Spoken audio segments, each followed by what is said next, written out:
S-a închegat extraordinar de bine.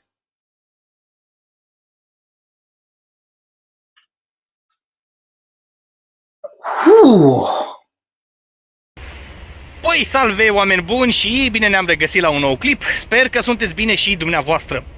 Oameni buni, am terminat ziua de muncă și de vreo săptămână tot le-am spus și colegilor că mare poftă ce am de piftie. Așa că mi-am luat cele necesare. Voi face o piftie de pasăre pe care de-abia aștept să o gust. Haideți să vedem împreună ce va ieși și să vedem dacă s-a meritat atâta așteptare. Hopa-țopa, să dăm drumul la piftie, oameni buni. Eu am folosit destul de multe gheare, am folosit și capul și gâtul, ceva spinare acolo. Toate acestea sunt foarte bune în primă fază pentru că ajută să se lege foarte bine piftia și nu mai este nevoie de gelatină sau alte chestii de genul acesta. După care am acoperit cu apă cam un deget peste carne, cam așa ar fi măsura. Ceva de genul. După care am lăsat cam 10 minute să se fiarbă, timp în care am strâns și spuma, acea mică mizerie, și după cele 10 minute în care am fiert la foc mare, am schimbat și apa și am pus din nou la fiert. Fac lucrul acesta ca să-mi iasă piftia cât mai limpede, fără alte lucruri.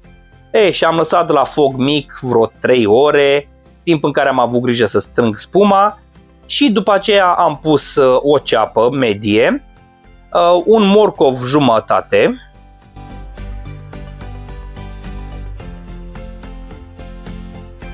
un păstârnac și am pus și 2 rădăcini de pătrunjel. Și am lăsat așa în tignă să fiarbă, a durat cam 3 ore la mine, dar la foc mic de reținut acest lucru.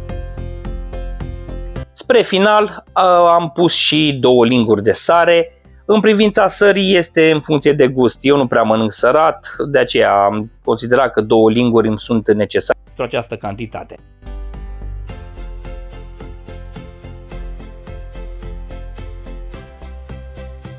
Bun, după ce s-a fiert destul de bine carnea, am oprit focul și am pus usturoi. Dacă de fel nu mănânc sărat, când este vorba de usturoi se schimbă placa. Îmi place să mănânc foarte usturoiat, îmi place usturoiul extraordinar de mult. Așa că am pus cred că vreo 4 căpățâni mari. Am amestecat și am lăsat undeva la 15 minute, cu focul oprit bineînțeles, să se pătrundă toată această superbă aromă.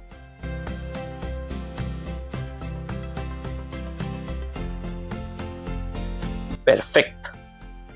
După aceea am scos legumele și m-am folosit de un morcov să-l tai rondele ca să-l așez în vasele în care voi pune și piftia, așa să fie de decor și de culoare. După care am scos carnea, am pus și un piept de pui pe lângă măruntaiele respective ca să pot să pun în piftie să simt și o carne adevărată.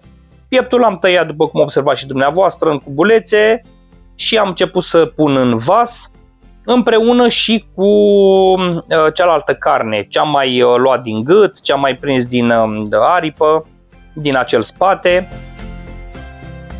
După care zeama în care am fiert carnea și am pus usturoiul, o strecor frumos în vase.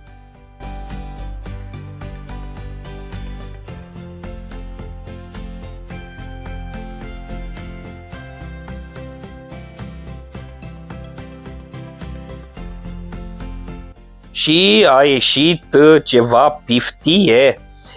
Eu am lăsat-o peste noapte, am lăsat-o afară, că oricum e destul de frică, vorba aia, dărdâind ca piftia pe vremurile acestea, și aștept să văd cum iese.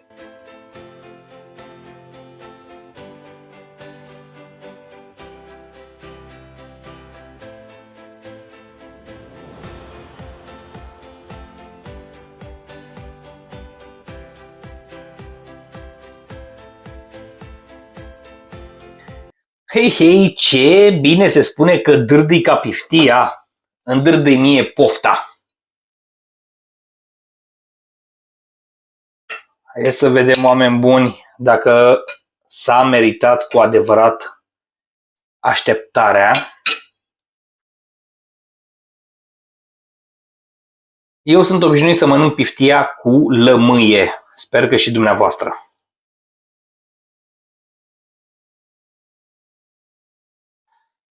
Oleu! S-a închegat extraordinar de bine.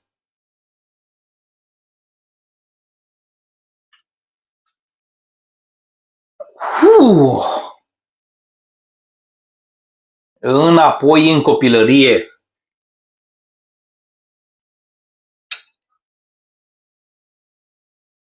Doamne, Doamne, ce bună e! Dacă nu m-aș duce la muncă zi de zi aș mânca piftie, dar n-am usturoiul.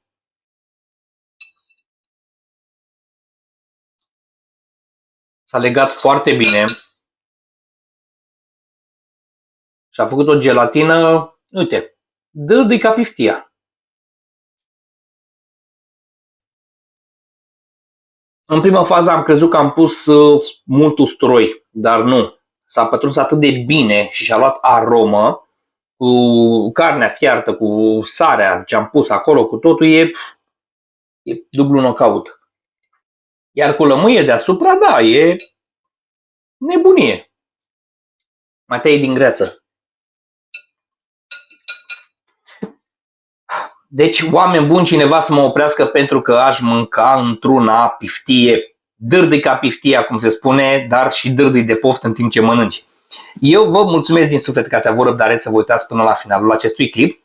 Rămâne să ne întâlnim și pe data viitoare pentru că mai am niște rețete bombă care sper din suflet să fie pe placul dumneavoastră și țin să vă mulțumesc din nou pentru susținerea pe care mi-o acordați. Văd o îmbunătățire foarte mare pe tot ceea ce înseamnă Zvecta. Nu pot decât să mă înclin și să vă spun că vă mulțumesc, așa că ne revedem pe data viitoare. I choose!